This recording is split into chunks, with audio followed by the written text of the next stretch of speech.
Is the meet okay? Can online people here? I guess they can. Vijay, if you can open your camera. I think I already opened I think it's mine. already open. But if it's all green, maybe. Oh, wait. Green screen. Wrong input. It's fine. It's fine. If it doesn't work, no problem. I think. Wait. Oh. Wait. Ini settings mana? Buka settings mana? No, sir. Dia langsung nggak katanya kan langsung. Itu aja lagi. Tadi hijau aja nggak apa hijau. Oh, ini. It's okay. Let's get started. Masih ada. Gimana namanya? Maybe some program. Oke. Intro ya. Intro. Cuma ngomong dulu, ya perkenalan dulu. Okay. Okay, hello everybody. This is going to be our presentation about Universe Sandbox. My name is Arya, and I'll be presenting about gravity. And my name is Jeremy. I will be presenting about planetary orbit and movement. Okay. My name is Neville, and I will be present about habitable zone and exoplanet. Interesting. Vincent, I will explain about the supernova. Cool. And my name is Vincent Jovian. I'll be explaining about how galaxies form and its collision. Very nice. Okay. This is really good. I have a hint that this may be And better here's than past weeks. our Universe Sandbox. So, Universe Sandbox is a simulation game in which you I'm can. sure you're Arya, right? Yeah. Okay. When you start speaking, could you repeat your name so that I can remember? So, my name is Arya, and Universe Sandbox is a simulation game in which you can create and destroy on an unimaginable scale with a realistic physics-based space simulation. Explore the beauty of our universe and the fragility of our planet. We can use science to bend the laws of gravity, collide planets, boil away oceans, and fire space lasers. Customize your universe also. Here, we have the interface of our game. So we can make a new and empty simulation, or we can open existing simulations. And there's also a guide to tutorial on how to play the game. Here, we have, when we open the simulation, we have a lot of different simulations like the solar system, Juno flyby of Europa in 2022, and co-star with rings, massive black hole binary, and a lot more. Very nice. This is nanograph too. Very, some realistic examples. And here is what we'll see if we create an empty simulation. We can add our own objects such as Earth, a random star, Mars, the moon, Jupiter, black holes, and everything in between. We can also edit these properties, like we can change the size of the Earth, we can change the initial velocity, we can change a lot about this, since it is a simulation sandbox game. So first we will talk about gravity. And we will first talk about the history of gravity. One of the first speculations of gravity first happened in Greece, where Aristotle believed that objects fell towards the Earth because the Earth was the center of the universe and attracted all the mass in the universe towards it. He also thought that the speed of the falling object should increase with its weight, a conclusion that is later shown to be false. And next, in 1604, Galileo correctly hypothesized that the distance of a falling object is proportional to the square of the time elapsed. And this was also confirmed by Grimaldi and Niccoli between 1640 and 1650. They also calculated the magnitude of Earth's gravity by measuring the oscillations of a pendulum. And next, in 1684, Newton sent a manuscript to Edwin Halley, which provided a physical justification for Kepler's laws of planetary motion.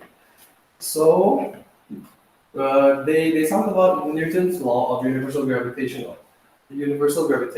It is usually stated that every particle attracts every other particle in the universe with a force that is directly proportional to the product of their mass and inversely proportional to the distance squared. And next we will talk about just some fundamentals of gravity.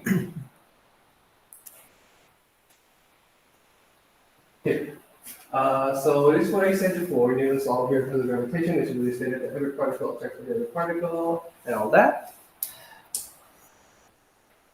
And here's the equation for universal gravitation. It takes the form of the gravitation is equal to the gravitational constant times the mass of the first object times the mass of the second object divided by the distance squared. And here is an illustration of the gravitational, universal gravitation formula. Here we have the force of the first object and the force of the second object, and then the gravitational pull of both of the objects will be the same, so they will be pulling on each other with the same amount of force.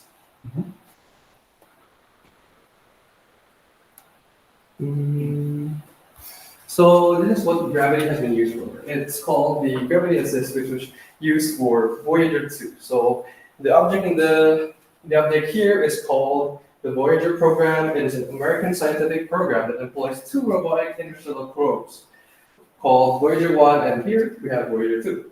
Voyager 2 launched from 20th of August 1977, and it took advantage of Jupiter, Saturn, Uranus, and Neptune to basically take their gravitation and propel the object upwards. As you can see here, the speed of the object. It also helps collect data for Earth, so that they like took screenshots near the planets and then sent it back to Earth. And in the next part, we have how the sun affects us. Here. So the orbit of the Earth is determined by the gravitational pull F of the sun here, and the Earth's velocity, initial velocity that is perpendicular to it. So here we have the force of the Earth and also the Earth's initial velocity. If we had removed the Earth's initial velocity, then the Earth would fall towards the sun. Right. Here we have a small simulation on how that works. So here we have Earth's velocity and the sun's gravitational pull, which will equal to the force that shapes Earth's orbit. And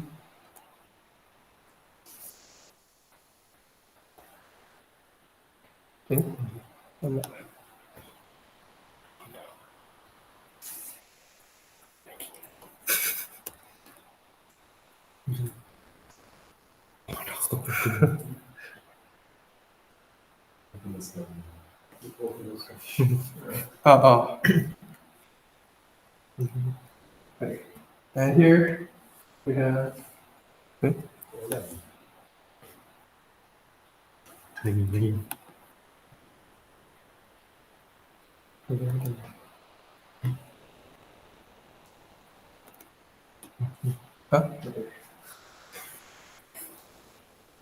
and for the last part, we will talk about how the moon affects us. Specifically, we'll be talking about the tides of the Earth, like how the moon and Earth exert a gravitational pull on each other. On Earth, the moon's gravitational pull causes the oceans to bulge out on both sides, close to the moon and the side parts to the moon. So the question is, why would the farthest side of the moon also have a high tide when the closer parts have a low tide? So here we have a high tide on the closest side to the moon, which makes sense because the moon is pulling on the waves here. But why would the waves here also have a bulge? Here I created a small simulation of that. So here we have Earth's ocean, the blue part, and we will represent them into ABC, right? Where A is first going to be pulled by the moon. It's going to be pulled with a greater force than B and C. And next, B will be pulled towards the moon with a smaller force towards A, but still bigger than C. And here, C will be also pulled towards the moon, very slowly, very little pulling, in comparison to B and A.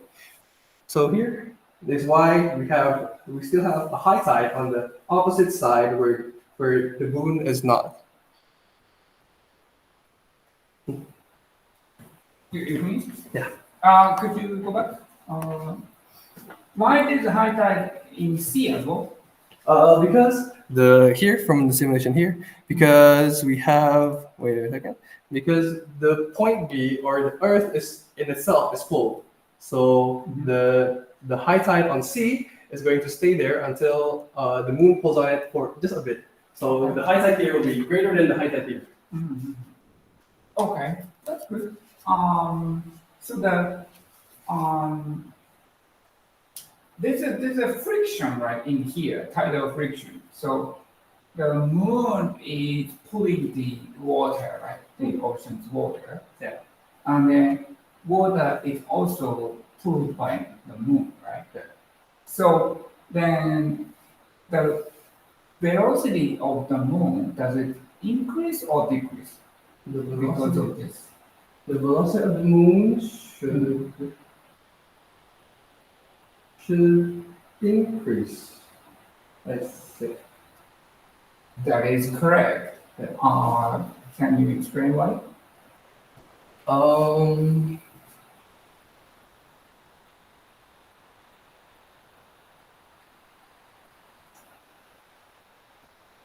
I think it should be because the Earth is going to be a bit closer to the moon. So, like if we take the moon's velocity, which will be heading about here, it'll be a bit pulled. If we were to say that the moon's orbit is about here to here, it would be pulled because the Earth is a bit closer. So it'll be a bit tighter angle for the orbit. So I think with the Earth being closer to the moon, then it should make the moon's velocity faster since it'll pull more. Okay, it's not perfect, but it's okay. So the same question: the Earth's rotation, is it getting faster or slower? It should get faster. How come this is getting faster, right? Then this is getting.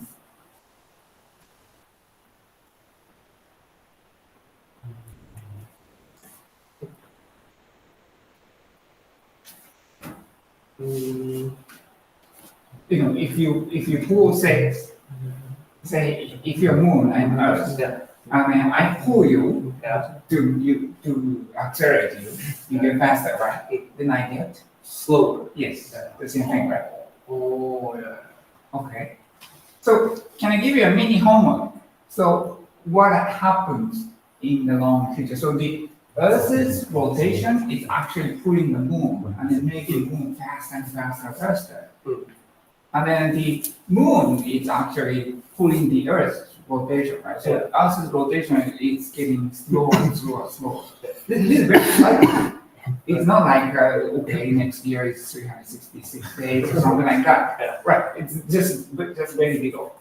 But in the long future, many years from now, what happens to the moon and the Earth? No, I mean, this is homework. Oh. So in a report, in the bottom, can you add this to the report? I'll take notes. Wait. Okay, good idea. But your presentation was excellent. I liked your presentation. Okay. So Very nice. it was about the speed or the velocity of the moon. Yes, and then also distance from the Earth. What happens many years from now. So maybe, okay, I can give you more hint. If the velocity of the moon gets faster, does it go closer to the Earth or farther away from the Earth? If the Velocity of the moon gets faster, right? Because of this tidal force. And then when it moves fast, does it get far away or closer? farther away. That's right. Yeah. Where does it go? Does it It go forever, infinite, or where is it going to go and come back, or what happens? I think it'll slowly make the orbit further away, like how Pluto is going further away. So. Okay, so how far does it go? Is it going to infinite in infinite future? Probably until they'll probably still stay in the solar system since the sun still pulls on it. Okay. That's your homework. Okay. Figure it out. It's not difficult. You just Google and find it out. And I should add in my report. Yes, that's Okay. a little bit. But anyway, I liked your presentation. Excellent. Thank you very much. Good job. All right. Okay, who's next? Okay, so So next, Jeremy, I will be explaining about Jeremy. how planets and objects move in an elliptical path and also about the Kepler's law. Oh, good. So before we step into the laws and everything, the story of our great understanding of planetary motion cannot be told without this hard work of German mathematician Johannes Kepler. Mhm. So he was very fortunate to have an opportunity to work as an assistant under the very famous astronomer at his time, which is called Tycho Brahe, Mhm. that has abundance, accurate observations data of astronomically phenomenon. But it was also an unfortunate that Brahe mistrusted Kepler because he feared that that his young intern will eclipse his famous at his time. Mhm. So therefore, he only assigned only a part of his observations to Kepler, and that only part of his abundance data that was assigned to Kepler is the Mars. Later, we will see why he assigned Mars to to Kepler. Tycho didn't like Kepler. Yeah, because he feared that Kepler will eclipse his famous Oh something. no. That's why he set Kepler the task of understanding the orbit of the planet Mars, because the movement of Mars was very problematic into the universe described by Aristotle and Ptolemy. Hmm. So it is believed that the motivation of Tycho Brahe to give Mars for Kepler to be observed, because that its difficulty will occupy Kepler so that Brahe can work perfect in his own theory of the geocentric model. In But his it was good, no? In the end. With his theory of geocentric model, he placed the Earth as the center of solar system, and based on this model, the planets like Mercury, Venus, and the other all orbit the Sun, but in turn orbits the Earth. So, however, after that, it turns out that Kepler, unlike Brahe, he believed firmly in the Copernican model that placed Sun as the center of the solar system. And yeah, the reason why Mars movement is problematic is because in the Copernican system, it is incorrectly assumed that the movement of a planet is in a perfectly circular orbits and uniform motion, uniform speeds. But this did not align with the observation of retrograde motion of Mars. We can see here. So basically, retrograde motion is the movement of a planet that appears to move backward temporarily. So if we see like Mars, basically like move here, but there is a time it moves back for a temporary time and then go forward again. And this cannot be explained by the uniform speed movement and also the perfectly circular orbits.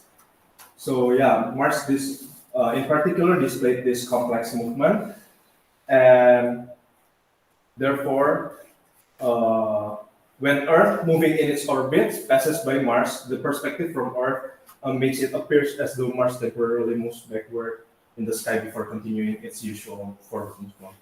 After much struggling, Kepler was forced to an eventual realization that the orbits of the planets are not circles, but were instead the elongated or flattened circles that in geometry we call ellipse. And the particular difficulties Brahe had with the movement of Mars were due to the fact that its orbit was the most elliptical. And Brahe had extensive data of it. But it was a twist of irony because he wanted Kepler to be occupied, but unwittingly give Kepler the very part of his data so that Kepler can formulate his own theory. So before we step into further, we will review the three basic properties of an ellipse. So basically, the first property of an ellipse is that it is defined by 2 points. It's called a focus, Mhm. this point and that point. And altogether it's called foci. The sum of the distance from any point to the foci, d1 plus d2, is always a constant. The second property is that the amount of flattening the ellipse is called the eccentricity. The flatter the ellipse, the more eccentric it is. 0, it is a circle, and 1 is a flat line. And this is also the property of an ellipse. The longest axis is called the major axis, and the minor axis is the shorter one. And half of the major axis is termed as the semi-major axis. So we are talking about some terminologies about orbit. So basically, orbit is a path in which one object in space takes around another one. And satellite is objects in that orbit. Satellite can be either natural, such as Moon and Earth, or human-made, such as International Space Station. And this is also some of the important terminology. If you see the orbit of moons orbiting the Earth, there is a shorter, the closest point to Earth is called the perigee, and the furthest point is called the apogee. And also the same applied for Earth when orbiting the Sun, but just different a bit. The closest point is perihelion, and the furthest point is aphelion. Okay. And we also know that time needed for one complete round of a satellite is called the period. For example, like the Earth has an orbital period of 1 year in orbiting the Sun. So how do objects stay in their orbit? It's basically a tug of war between the gravity and the momentum. So an object in motion will stay in motion unless something pushes or pulls on it. This statement is called the Newton's first law of motion. Without gravity, an Earth orbiting satellite will go off into space along a straight line. With gravity, it's pulled back toward Earth. A constant tug of war takes place between the satellite's tendency to move in a straight line or momentum and the tug of gravity pulling the satellite back. An object's momentum and the force of gravity have to be balanced for an orbit to happen. If the forward momentum of an object is too great, it will speed past and not enter into orbit. But if momentum is too small, the object will be pulled down and crash. When these forces are balanced, the object is always falling toward the planet, but because it's moving sideways fast enough, it never hits the planet. So the orbital velocity is the speed needed to stay in an orbit. Okay. For example, like in an altitude about 150 miles above the Earth, the orbital velocity is about 17,000 miles per hour. So we have like examples, the satellites that stay above a location on Earth, specific location, is called the geosynchronous Earth orbit or GEO. These satellites is about 23,000 miles above the equator and complete one revolution around Earth precisely every 24 hours. And geosynchronous orbits are also called geostationary because it stays in the same place. And now we are stepping into the Kepler's law. Okay. This is the first law, which is called the law of orbit. So basically, its planet's orbit about the sun is an ellipse. So the sun's center is always located at one focus, and the planet follows an ellipse in its orbit, so that the distance from a planet to the sun is always changing. And the second law is that the law of equal areas. So if we can see here, if a planet position is in P and it's moved to position Px, P prime for a specific interval of time, the equal swipe areas is the same for a movement of a planet from this point to this point, as long as the interval of time is same. So from here we can see that when a planet is in the closest position to sun, it moves faster so that the swipe areas is equal with that one. So when it's further, it moves slower. Okay. And this is the third law. This is called the law of harmony. We can see here that the square of orbital period of planets is linearly increased with the cube of my major axis. So basically, like Mercury has the most little semi-major axis compared to other planets, so that's why Mercury has the little orbital period. So the bigger the orbit axis, like the further, it needs more period to finish. Yep. So this all for the planetary orbit. Okay, another excellent presentation. Okay, maybe I give you mini homework too. So the solar system, it's, how stable is it? So that there are 8 planets going around the sun, right?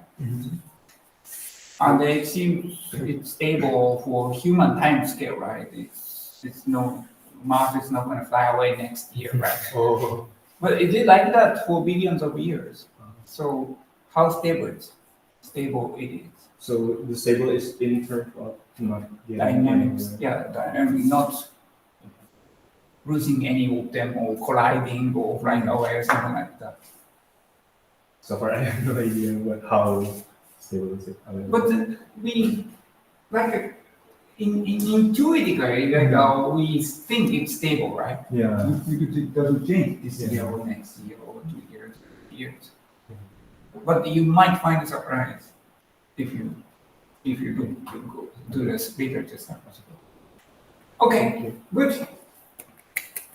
Very nice. I like that too. Good job, Jeremy. Next, who's next? So my name is Vincent Vincent. Grimaldi, Okay. and I will explain about the supernova. So, what is Your the Vincent. supernova? Okay. Yeah, the supernova is an explosion that happens when a star reaches the end of its life. So, what causing the supernova? Before we get into this, we have to know that there is like two main types of supernova. Cool. So the first type is type 1A supernova and the type 2 supernova. Okay. So the type 1 supernova, it's happened in a system where 2 stars orbit one another, or we can call it binary star system. And for this type, at least one of those stars is an Earth-sized white dwarf. And what is white dwarf? White dwarf is what left after a star at the size of our sun run out of fuel inside the core. And when the white dwarf collides with another or close to much matter from its nearby star, the white dwarf will explode. That's for the type 1 supernova.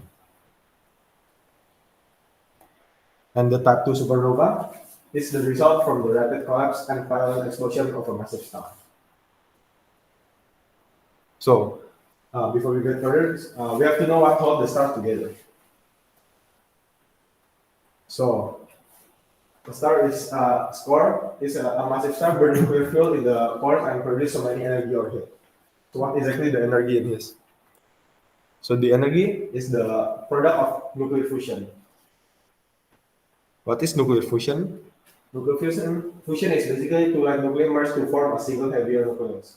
The process releases energy because the total mass is less than the mass of two original nuclei combined, and the leftover mass is become energy. Okay? In ancient theory, energy equal mass times speed of light square. The mass and energy can be converted into each other, and that's why this process occurs. And after that, the energy creates thermal pressure. Thermal pressure is pressure exerted by a gas or fluid due to its temperature, and it's a result of a random motion of particles within the substance. When particles move around, they collide with each other and with the walls of the container. That's why they create a pressure.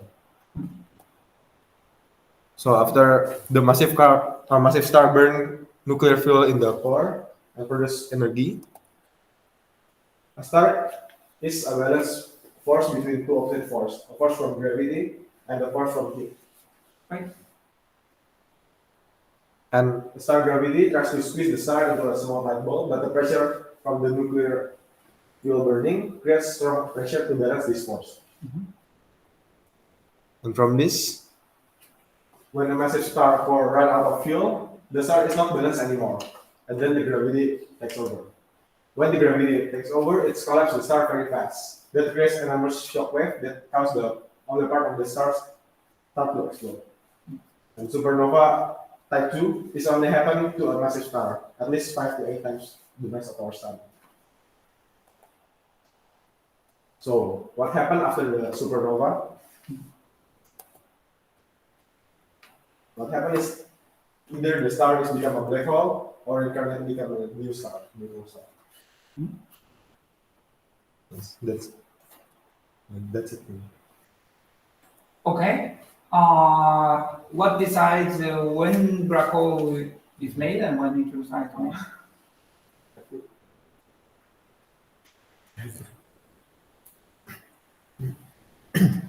Maybe can you add it in your report? I have another small question. Can you go back a little bit to the here? So a supernova is explosion, right? As you explained. Yeah. And here there's a gravity, right? Yeah. And then so when the this fuel is burned out, if there's no more hydrogen to create a nuclear fusion, then you lose this pressure from the heat, right? And then everything collapses, right? And that's the start of the supernova, right? And the Yeah. gravity. Yes. But then gravity is a pulling force, right? So everything's gonna collapse, right? Yeah. But the supernova is an explosion. Because How does that explode? Yeah. because the gravity is like crashing very fast. Mm. So like imagine like the sun as 5 times bigger than our sun is suddenly crashed into a small piece. It will destroy the outer and will become explosion because like the gravity will shrink it very fast, and that's create the next the explosion. Oh, that's okay. But my question is, that's like 30% correct. My question is, so gravity is in your green, right? It's Yeah. the force to the center, right? But in explosion, you need a force to outside, right? So where does this force is coming? I think it's because like the outer part is crushed, so like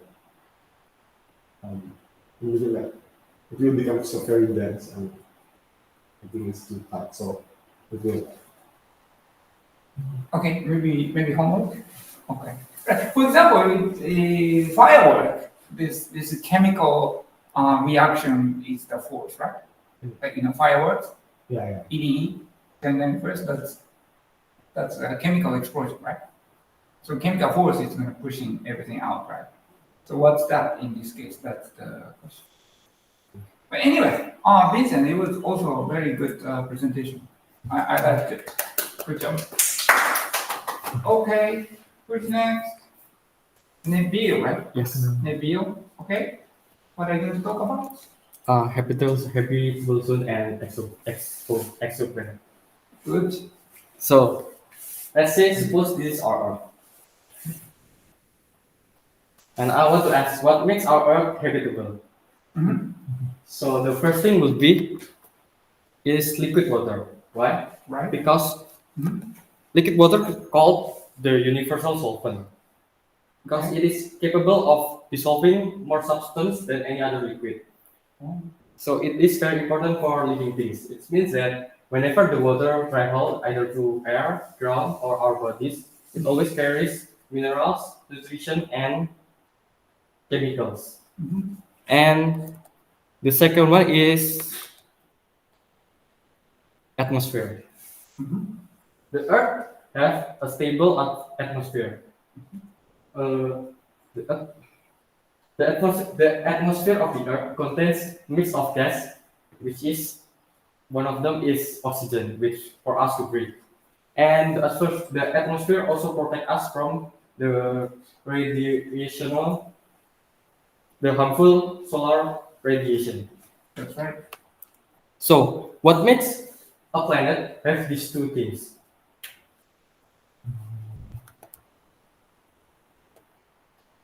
It is temperature. Why? Well, for liquid water, it is pretty obvious that if the temperature is too cold, then the water will become ice, and if it's too hot, and the water will vaporize. The freezing point of water is 273 Kelvin, and the boiling point is 373 Kelvin. Mhm.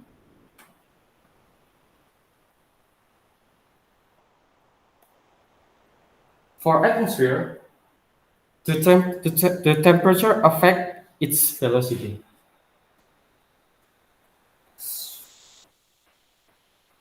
The temperature of a planet affect on how fast a gas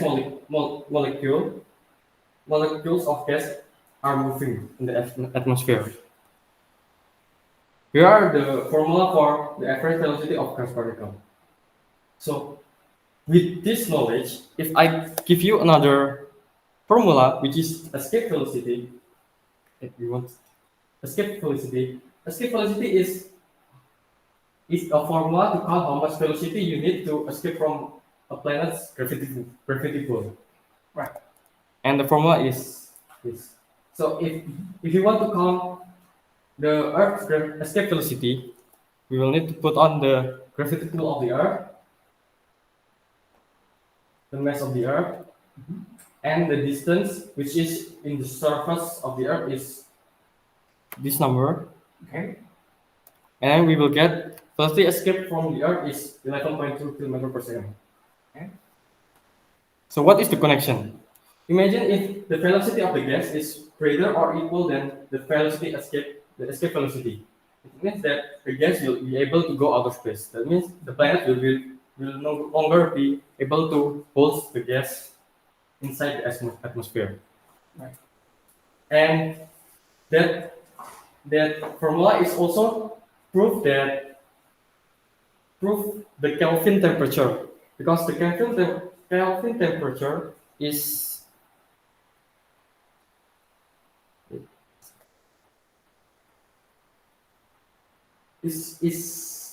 based on molecular motion. So when 0 Kelvin, it means that it is on the absolute zero, which means the molecule of the gas will stop moving or cease its motion. That means the gas will not be moving. That's why there is called habitable zone. Habitable zone is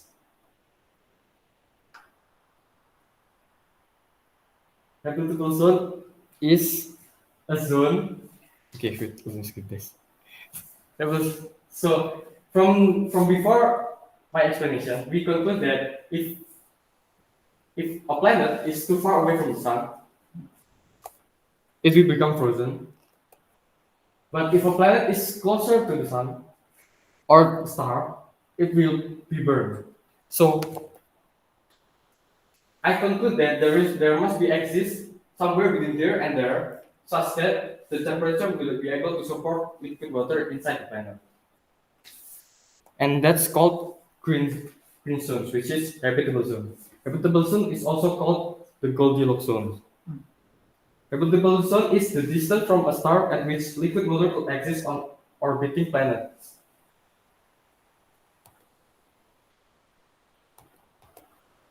Now I want to talk about three types of habitable zone size and with different types of star. So the first one will be the red dwarf star. As you can see, the habitable zone size is very small, but the longevity is very long. Also, the planet that orbits around it also experience an extreme amount of X-ray radiance. Second is our star, the type G salt yellow star. As you can see, it has a very wide range, but the longevity is only 10 billion years compared to the other ones. So approximately from my research, our sun is 6 billion years more. Six left. Yeah. So the X-ray is 400 times stronger than the Earth. No, actually, this type G yellow star means that it's experiencing normal radiance, and the M star experiences 400 times more than this. Is there a problem or it's still okay? I think it's problem because some scientists say that the K star is the true Goldilocks star. Mhm. So if you want to find a habitable zone, then we need to find exoplanet inside the K star habitable zone. It's the one that's very suitable for living things because the longevity is also very long and it minimizes radiation. But if you have enough atmosphere, as you explained, atmosphere is going to block the X-ray. So it also depends on the exoplanet's properties. That's right. Okay, good. So what is exoplanet? As I mentioned before, exoplanet is a planet that outside our solar system that orbits another star, besides our sun. Mhm. So in conclusion, searching for life outside our solar system is possible by searching exoplanet that is orbiting a star inside the habitable zone, and inside the exoplanet it have atmosphere and other things that supports living things, such as oxygen. That's it for me. Okay, good. Another very nice presentation. So maybe Nabil, mini homework for you. So if we put a lot of, so our moon doesn't have air, right? Yeah. So if we put somehow a lot of air into the moon, can it help the atmosphere? Can you calculate because you know escape velocity and gravity, so you can calculate, right? Could you try that? Yeah. Okay. Good. Very nice. Okay, then Vincent, right? Yes, I'm Vincent Jovian, and I will be talking about how galaxies form and galaxy collision. Cool. Okay. So, galaxies. Most things in the universe happen too slowly for us to see them happening. Right. Stars like the sun takes tens of millions of years to form, and hundreds of millions of years to orbit their galaxies. Colliding galaxies takes billions of years to merge, and yet us humans have a pretty decent understanding of how all these things happen. And let's start my topic. So, Okay. how a galaxy is formed? Hmm. Well, in the early universe, before any stars had formed, everything was just spread out gas and a lot of dark matter. Okay. And what is dark matter? Well, dark matter is a matter that doesn't interact with things other than by gravity. So we call it dark matter because it's dark, so we cannot see it. But I think that we can also call it, why isn't it called like invisible matter or something? Fine. Invisible matter, yeah, sure. And as I was saying, everything was just spread out gas and a lot of dark matter. Yes, and dark matter. And then gravity. Gravity will have cause slightly denser areas of dark matter to attract into clumps. Right. We can go into clumps. Yes. And then pulling in bits of gas until they were dense enough on their own to gravitationally collapse and start thermodynamic fusion. So it clumps, and then you might be asking like how the clumps even start in the first place. Well, in a dense area of dark matter, gravity pulled gas particles together, making the spots heavier. As they got heavier, their pull got stronger, causing the gas to crush together. I think we can refer to this universal gravitation equation. If the mass increase, then the force is also increased. And as this gas squeezed, it got hotter and more pressurized at its center. That extreme heat and pressure kickstarted nuclear fusion, turning hydrogen into helium. That's how stars are born, releasing light uh, and heat as they cool.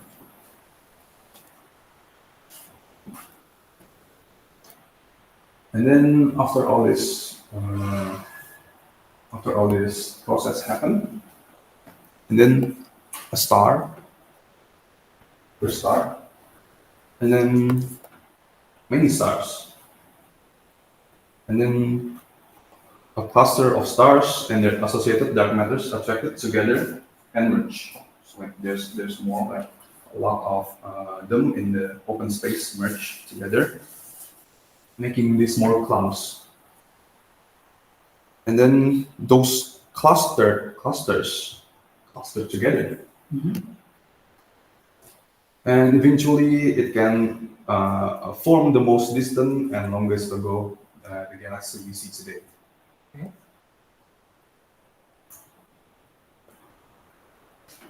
Okay. So now let's talk about shapes of galaxies. There's three shapes of galaxy: spiral, elliptical, and irregular. Okay. Spiral galaxy have a distinctive spiral structure with long arms extending, long arms, and the arms consist of gas, dust, and dust swirling around the center. So actually, the Milky Way, our own galaxy, is a spiral galaxy. Of course, this is not the picture. I just take the coolest picture of the galaxy. And this galaxy are shaped like the galactical galaxy is shaped like ellipsoids or elongated spheres. They range from nearly spherical to highly elongated shape and often lack the prominent structure seen in spiral galaxies. Uh, Elliptical galaxies contain mostly older stars and have less gas and dust compared to the spiral. And there's the irregular. It's a bit different from the spiral and elliptical galaxy because I think the shape is like chaotic. There's a mix of stars, gas, and dust distributed irregularly also in the irregular galaxy. And this galaxy can result from gravitational interaction between other galaxies or from other disruptive force. Just minor point. I think the picture of the elliptical galaxy is the spiral galaxy. Oh, this one? Yeah, so elliptical galaxy is more elliptical. This one is more elliptical. No, this one is fine. Okay. This one, the picture is the elliptical galaxy. Sorry, the picture is the spiral galaxy. Mhm. I don't know. Elliptical galaxy is more elliptical. It is minor correction. Okay. Maybe we can look at the picture later. Okay, so now let's talk about the galaxy collision. Well, galaxies are like big families of stars hanging out together in space. And sometimes, sometimes this galaxy can bump into each other.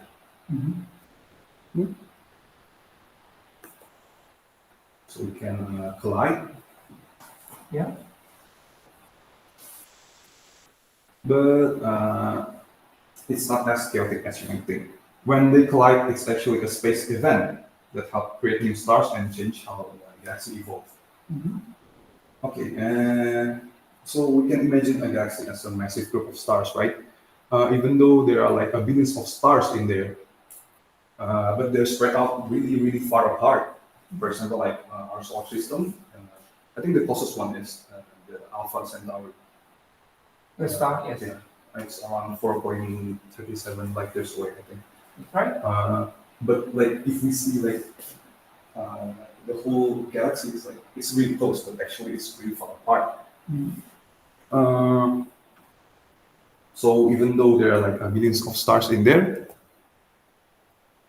they're spread out really far from each other. So when they bump, it's rare for stars to crash into each other because they're so spaced out. But then there's a thing. Here's a thing. In the space between stars, there's gas and dust, and these bits of stuff comes together and make what's called molecular clouds. And this cloud collapse and make new stars over time. And these molecular clouds are like a big cold and dense area in space filled with gas and tiny particles. This cloud where stars are born. And they can be huge, stretching from a few light years across hundreds of light years. These clouds are where stars begin their lives. Gravity pulls part these clouds together, forming baby stars. That's the protostars. These little ones gather more gas and eventually become full-grown stars. And scientists use special tools to study these clouds. Also, they look at them using radio, using their radio telescope, microwave, infrared light, using infrared telescope. Because these clouds emit signals in wavelengths, and then there's a space-based observation. There's an example here show space observatory. Okay, so when galaxies smash into each other, dust and the gas from one mix up with the other. It's like a huge space dance. And sometimes one galaxy takes stuff from the other, changing how stars are born. And other times when their gases crash together, it makes like a big wave that creates new spots where stars are made. That's electric galaxy. And on the bottom left is a small electrical galaxy. So, Yes, yes. Yes. You see it's elliptical, right? yeah, I'll make the corrections. And the galaxy can change a lot during this collision. They might get new shapes, like maybe as they can collide and then have like a spiral arm, maybe. Or the two spiral galaxy might even join to become a wonder one, making even more stars than before. But this event takes super long time, like a million of years. For instance, do you guys know that our Milky Way is heading toward crash with the Andromeda Galaxy? But they say that like it won't happen for about 4 billion years. I think there's plenty of time for us to chill out. I think it will be like a spectacular after our galaxy collided. I think the sky got filled with a bunch of shiny new stars. I think that's it for galaxies. Okay, very nice. Another very nice presentation. So mini homework for you is can galaxies form without dark matter?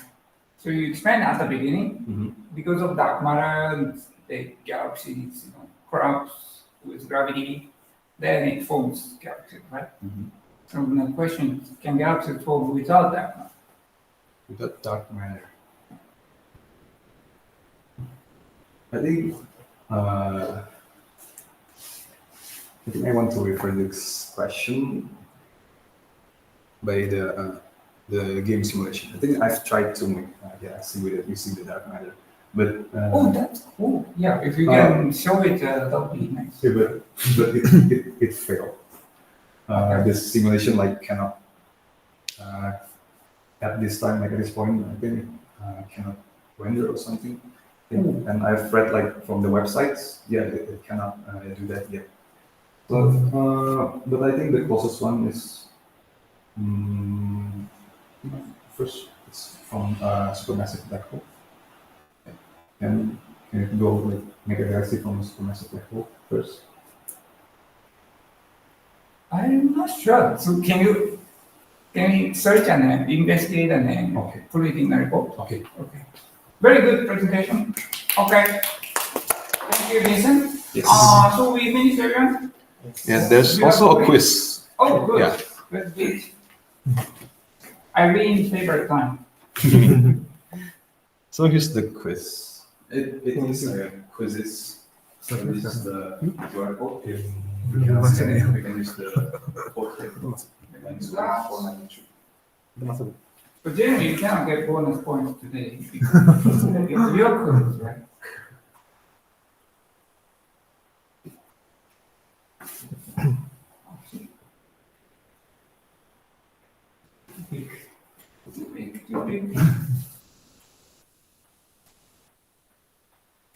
Online tutornya belum.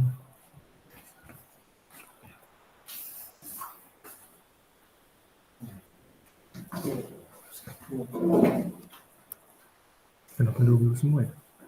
Okay, online people, please join.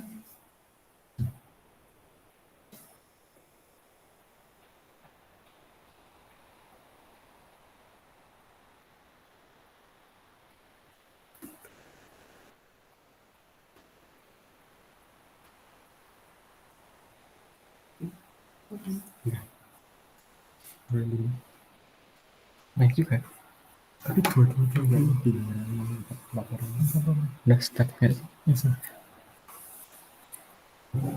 Yang ini Pak. Start. Start mau. Oh ini ada masuk lagi shoot. Should we start? No, I mean, yes, okay. Kenapa dua-dua ya? Ya. Dua-dua coba. Empat ya. I think each question is 30 seconds long. 30, okay.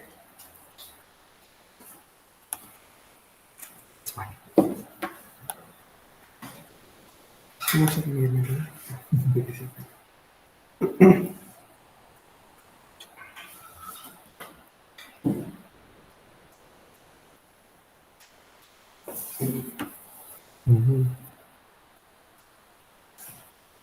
Siapa ini?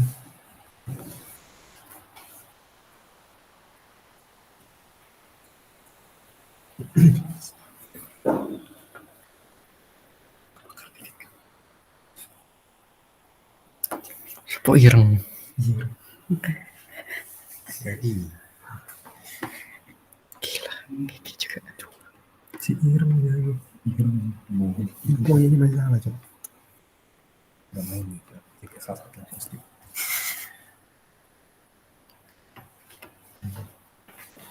Yang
if you are 7, please email to TA to get bonus points.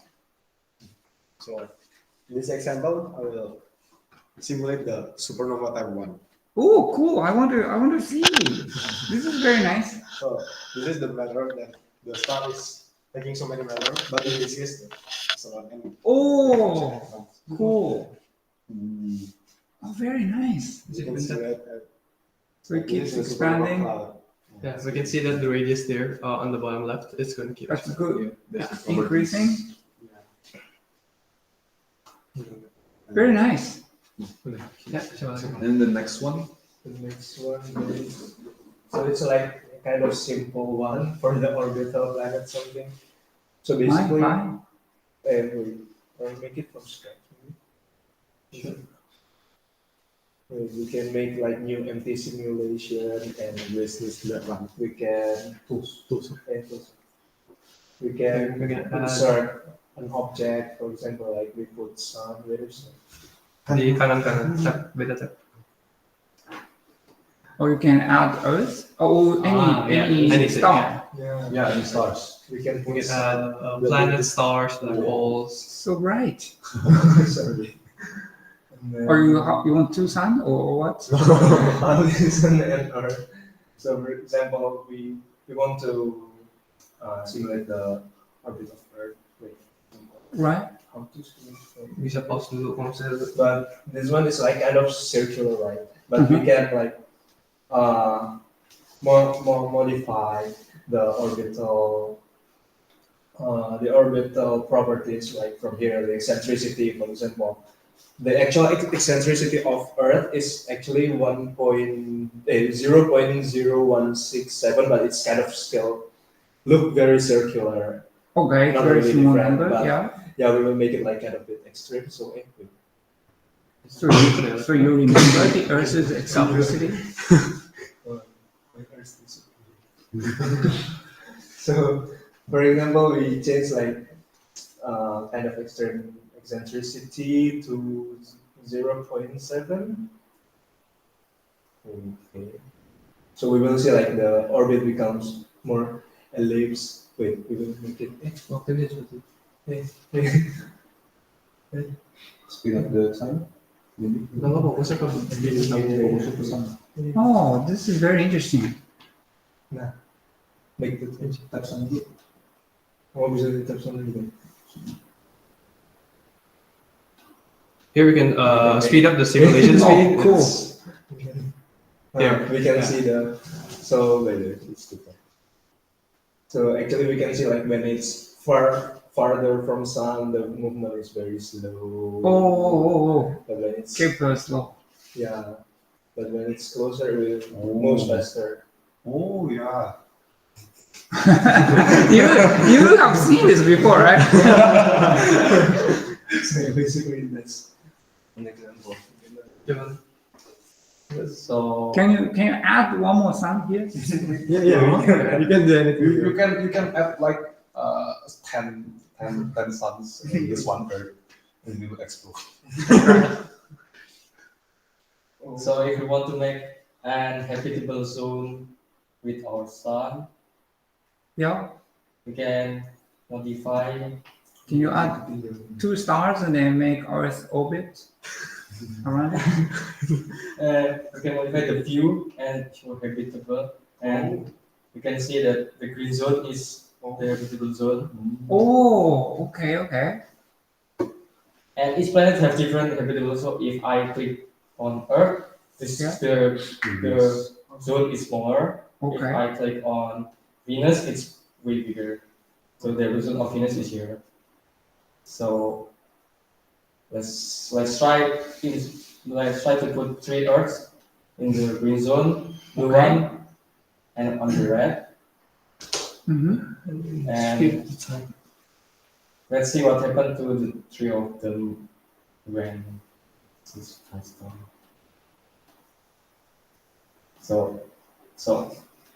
So if we check now, the outer one is -33 degrees Celsius. So Oh. it's inhabitable. So Okay. and the closer one is 192 degrees. So Mhm, it's too hot.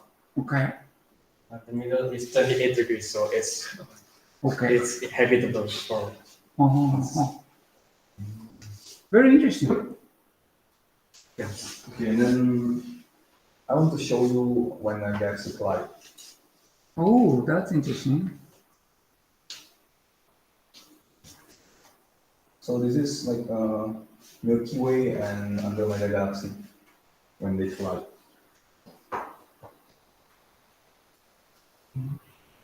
You can see it here. This is the Milky Way and this is the Andromeda. Okay.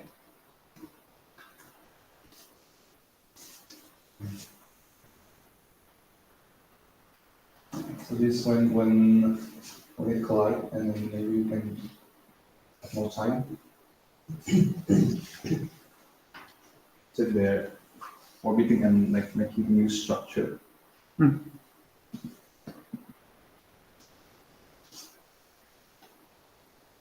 Yeah.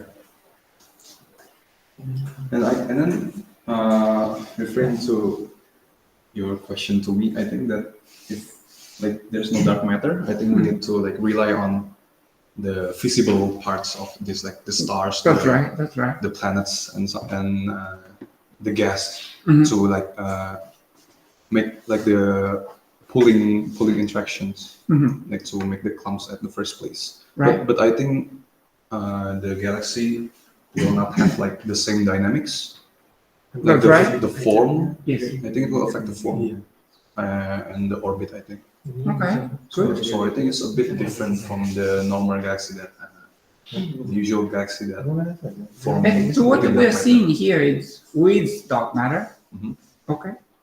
And then I've tried like without the dark matter, and I think it crash.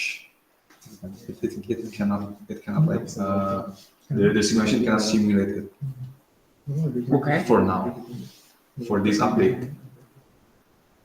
Okay. It takes a long time to warm a galaxy. Yeah. Next. There's a lot of simulation if you wanna see, like we can show you. Yeah, I want to see, can you add like 2 or 3 stars in a system? Let's create a new simulation.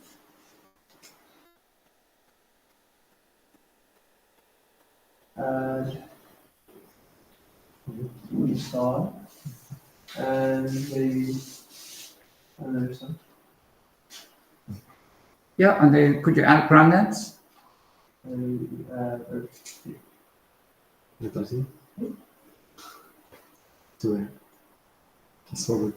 Sorry, a little bit larger orbit to include both of them. Oh, okay.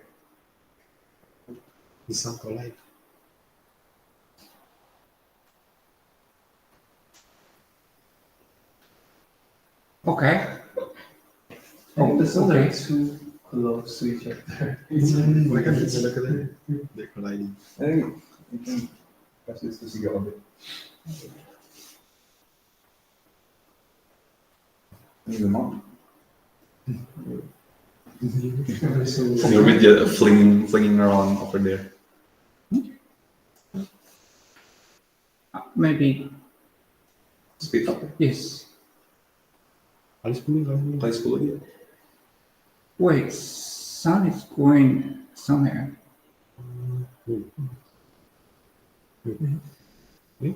Sorry, the Earth's orbit is too large, isn't it? Oh, let's add another Earth. Yeah, well, We're not really familiar with the controls yet. Yeah, it's a little complicated, isn't it? Yeah.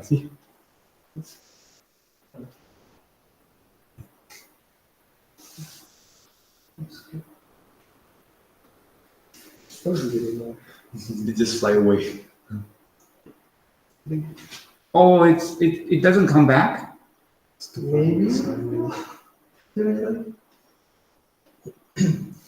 Yeah, the orbit is.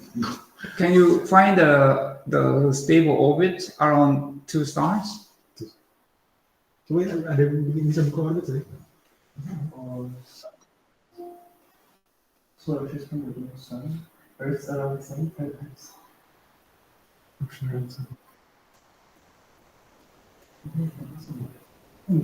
Itu ada dua. Oh, tadi di bawah, tadi di bawah. Ada Ini 10 Earth. You have so many Earths. Sun, and then Jupiter in between. Oh, we have Jupiter in between. Jupiter between suns. So, And still the time. Oh, Jupiter stays still. Stays here. Oh, I think there's a. Yeah. Oh. What is that thing? Oh, what happened? What happened? Jupiter got eaten by the sun. Eh, Jupiter got destroyed? Yeah. Yeah. Here we can reopen the simulation. Tatooine system. Can we see it like in different frame where Jupiter moves?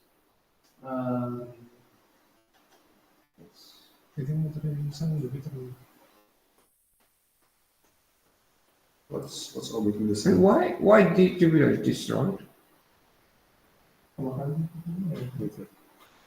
What is the thing going around the sun? I think that's the Jupiter. Jupiter also. So there are three Jupiters here. Yeah. Okay.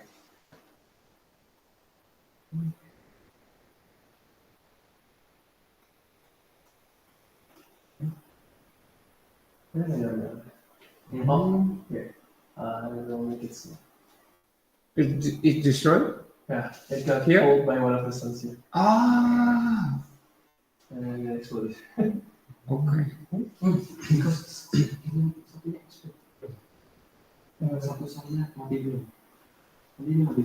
Oh, baru di suns.